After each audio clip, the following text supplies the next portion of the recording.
Ja sa vás vítam u takého dnešného vlogu sme na Širave a budem ešte natáčať parkour. Dneska bude nové video s parkourom. Vidíme už rôznych, dobre. A keďže mal ten futbalistský superstar úspech, tak budeme natáčať ešte tie triky, ako nakoniec sa s loptou, to je vykopnutie. A z parkouru by to bolo, že napríklad vyskočiť aspoň nejaký tento tu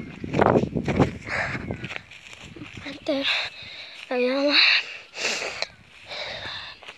Ja som teraz bol v Poprade a musím sa tam kúpať, a keď si Poprad, je to dobré, lepšie ako na Laborci. Ako na Laborci to nie je tiež zlé, nepopieram nič. To tiež vôbec nie je zlé. A radšej tam.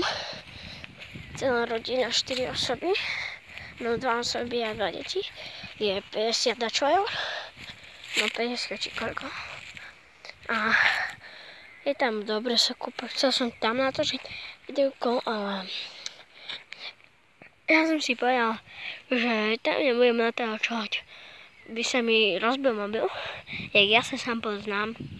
Ja som taký nemal to vidlo. Chcel som ešte povedať, že z toho Panini Superstar bude aj FIFA.